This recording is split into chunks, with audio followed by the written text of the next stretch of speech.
tastes like victory.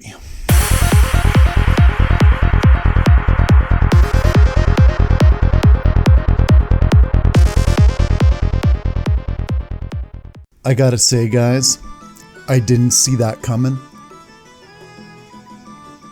I dared to hope, I dared to dream that we would crash through every single stretch goal. But I honestly had a bit of a sinking feeling that we gave it our all at the very beginning of the Kickstarter. And I didn't expect that there were still thousands of potential fans waiting in the wings till the very end there. And I can only imagine what we could have possibly even gotten if there were a few more hours added on at the end there. But no, man, I'm super happy. What's not to be happy about? And I just need to say thank you to everyone who donated to this Kickstarter. You not only funded something that obviously was a dream for you, but it was obviously a dream for me too. And obviously it's a dream come true. It's a dream come true that this game is actually happening. And I'm forever grateful to everyone that supported it. And not only was it supported, it was supported extremely well. So no, man, I'm just really, really happy that we did as good as we did. And honestly, the night's sleep I had, for the final hours, because in North America, obviously it was quite late into the evening. I was waking up about every hour or 2 hours, and then I'd be on my phone for at least 15 to 30 minutes every time I woke up, just because the numbers were skyrocketing. And it was just, it was such a goddamn high watching those numbers skyrocket in those last few hours. So no, it was just a surreal experience. And, having a beer here to celebrate, and, want to have a drink with you guys too, right? Because we were all in this together. And it was the Kickstarter of a lifetime. Absolutely. I can't see another Kickstarter coming along that will have the impact that this one had on me. I mean, maybe I'll eat those words one day. Maybe we'll get like a Grandia Kickstarter or an Ogre Battle one or something like that. But I mean, those IPs are all owned by, companies that are doing okay. So, but no, I think this is the Kickstarter of a lifetime for sure. And I had a ton of fun with it. But anyway, I digress. This is the final update, for my Eiyuden Kickstarter coverage. So I will go over all the stretch goals that we have attained since last Wednesday, talk about them a little bit, go over the character poll results, and I think that's pretty much it. So obviously going forward, I will be covering this stuff, but it's obviously not going to be as frequent because news just isn't going to be as frequent, right? I think they're doing monthly updates. So at least once a month, I'll be talking about it for sure. So the first thing we'll talk about is obviously the character poll for the Kunoichi, the female ninja. So I got what I wanted. I got Design D, and it seems like I was actually able to tune in just as they were announcing the results, and it does seem like D won by quite a large margin. So, a lot of us got what we wanted. And anyone who wanted A, B, or C, it's like, hey guys, I feel bad for you. I can only imagine, how disappointed I'd be if we didn't get D.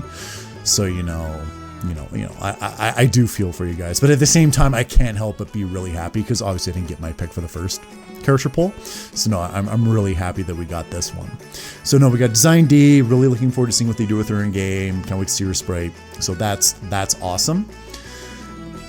And then the next thing I'll go over is just all honestly the stretch goals that we got. And holy crap, when I saw some of the later on stretch goals, especially, with Sein Kessling getting a side story and essentially the fortress defense mode, I was just, at the thought of not reaching those goals, I was pretty worried. I would have hated to think about what could have been for this game, right? And I always did want that kind of aspect, us possibly defending our fortress city in an army battle. So I'm really curious to see what they do with that. But no, let's get started here. So last time I talked about it, we were just shy of ranking mode. So we did get ranking mode. We knew what that was. 3.8, Heart of Gold's theater system, patience, character 10 joins, Knew about that one, knew about the origin story, the backstory novel. So last time I talked, we didn't know for sure what the depths was. I did, throw out the idea it was maybe a randomized dungeon, but I just didn't think they would do it. But they totally did. So no, obviously it sounds like it's going to be very difficult endgame content. There will be certain mechanics to it, that you need very specific party members for very specific types of enemies. I'm very much looking forward to seeing how they do that in the battle system at large, and that your party will get weaker as you get further down. So no, very curious to see that. I've always liked the idea of end game content in a Suikoden game because we've never had that. So something to like really challenge your party with. So that's awesome. And then another stretch goal we met was on my own time asynchronous mode. I'm very curious to see how that works. Where people can battle other people's armies and characters and such. I'm very curious to see how that is implemented into the game. So no, I don't have a ton of thoughts about it right now. I will have more as they release information about it. So the next one was a new style Fortress asset pack. I really, really do like that stretch goal. I like the idea of even more customization for your fortress town.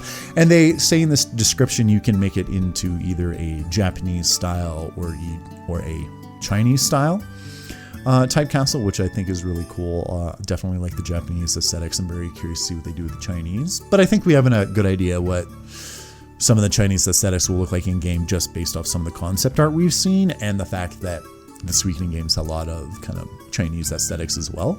So no, very, very much looking forward to seeing what that's all about. Wondering if there'll even possibly be, alternate town music depending on which aesthetic you go for, depending on, if they're very small aesthetic changes or if they're very large ones.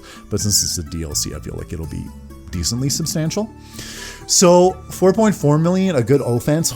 Oh, as soon as I saw this when the Kickstarter was going on, I was just like, we need to get 4.4 million. I was honestly, and then obviously I saw State of Mind 4.5 for another story sign. They were equally important to me. I wanted them both so badly. So battle defense mode, essentially we can strengthen our walls, garrison troops, and develop weaponry for our castle town and defend the citizenry. And apparently it's going to be attacked periodically throughout the main campaign. So it sounds like that might be something that'll be, I guess, possibly written to the story. Actually, maybe not. It might just be a thing where, in between story beats, it's like, oh, your castle's being attacked and you have to go back and defend it and whatever. But no, I very much like that aspect. I think that would have been something really cool in the older Suikoden games if you actually had to have, defenses built for your castle town and it become attacked. So no, I think that's really cool. And then obviously State of Mind and another story, Sign Kisling. So, you can't help but think of the Trinity site system from Suikoden 3, since we got obviously Noah, Marissa, and Sign now with their varying perspectives. So all it says for Sign is in this DLC side story, you will take control of Sign in an adventure told from the Empire's point of view.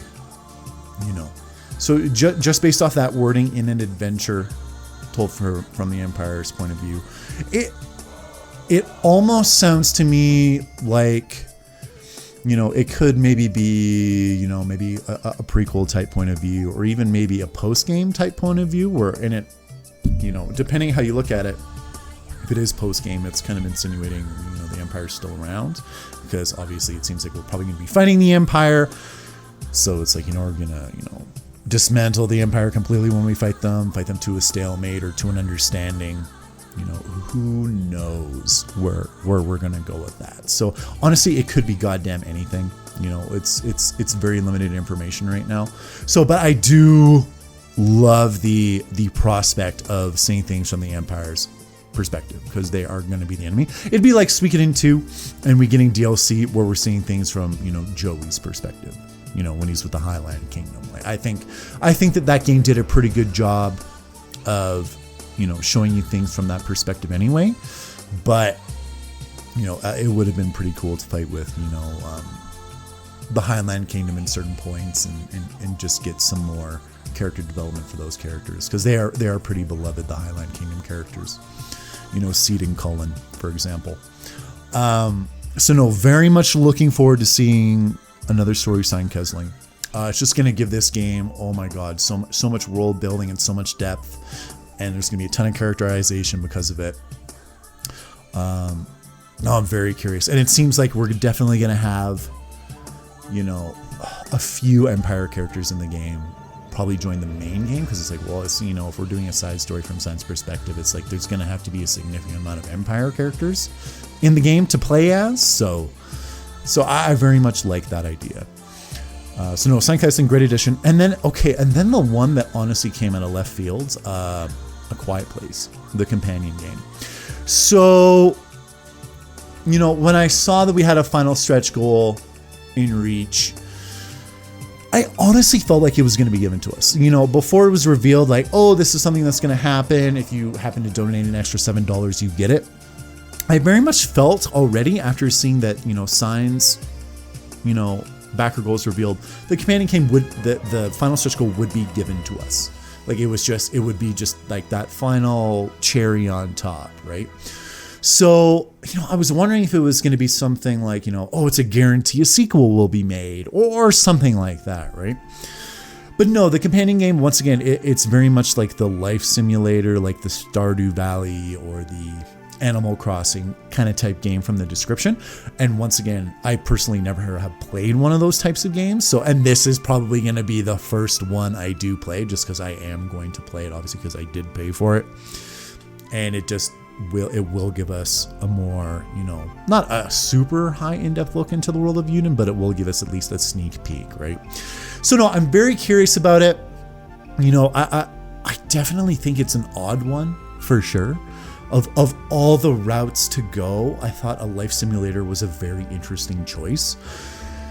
But I'm going to have to reserve judgment until I see more. But no, the final stretch goal, it was just kind of like cool for me. It's like, it's not something that blew me away. Like the last two stretch goals, like Sign Kesling's and Battle Defense Mode, were just, those were the ones that I cared about the most. So no, I'm very curious to see. And once again, immediate worry set in, because I'm like, oh my god, they're going to be splitting their development clout, between these two games, and are they in a quagmire because of it and all that? But no, it sounds like they do have a partnership with another developer, Natsume, they were saying earlier, so it shouldn't take away from the main game. And they, and that's good, because they would be absolute, fools to let this companion game get in the way of the main one. So it doesn't sound like they're letting it.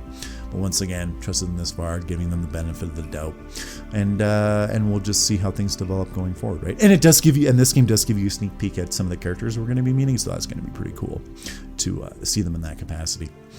So the final tally was, 4.58 million, which was quite good in my opinion. I honestly, once again, I can't reiterate this enough. I didn't dare hope we would get every single stretch goal. I really didn't. Just so fucking awesome we got everything. Because now we just won't be like, oh my god, what could have been? We could have gotten this and that, and we didn't get it. No, I'm just so goddamn fucking happy we got every single stretch goal. So hey guys, thanks for that shit. I really appreciate it. It's just so goddamn awesome. And another shout out to Ben Wendell this time too. He reached out to me and we were able to collaborate for, a little bit of a Eiyuden Chronicle ad there on Facebook. So no, once again, Ben, thank you very much for reaching out to me. I was very flattered that you decided to include me in your advertising push. So everyone, once again, give a big old thanks to Ben Wendell, because he went out of his way to make sure this game was a success. So, cheers to you, bro. And for the next few years, we're going to have time to theorize about this game and what it's going to look like. For example, the army battles, how are they going to look? Are they going to base it off one of the previous Suikoden games? A lot of people want Suikoden 2. Very much, I'm in that same boat as well. I hope they kind of take, maybe that system as a base and expand upon it. Or maybe they'll have something brand new for us that blows all the other army battles out of the water. And then we get to think about the characters we're going to meet. How's the story going to go? How are the politics going to get involved? oh, there's just so much to look forward to. You know, how are they going to revamp the duel system? Like, oh, there's just so much cool shit coming down the pipe. And I'm so glad that we all have this amazing game to look forward to. I still cannot fucking believe we got every single stretch goal. You know, that's, you know, I did doubt we would do it, but fuck, man, we fucking came together in the last 24 hours there. Big time we came together. So no, I just, you know, what else is there to say? We just crushed every stretch goal, every single one. Third most successful Kickstarter of all time. And holy fuck, I hope that shows developers there is a desperate need for, well, more JRPGs, honestly. And especially for, you know, the type that Eiyuden Chronicle wants to be. You know, it's far and in between that we get a really good JRPG nowadays. And they used to be so goddamn prevalent. Like PS1 and PS2 era, they were all over the goddamn place. You know, and I do miss that. You know, we do get some gems nowadays for sure, but it's just not what it used to be. So no, guys, I won't take up any more of your time, really. I just wanted to go over the final update with you. And honestly, I just wanted to have a beer with y'all. Because, you know, we did this together. And this will definitely be a very special month in my life for sure. Well, it has been a very special month. So no, I just want to have a beer with y'all, celebrate with you a little bit. Let me know in the comments, you know, what was there a favorite moment for you during this Kickstarter? You know, is there something you're looking forward to in particular when it comes to this game? Just give me a holler and we'll have a bit of a chat. And you know what, guys, congratulations. You are potentially getting a very good game here, and potentially a new epic series as well. So anyway, cheers to you guys. You fucking did it. I really appreciate all of you. And thanks for joining me for this game break. I'll see you later.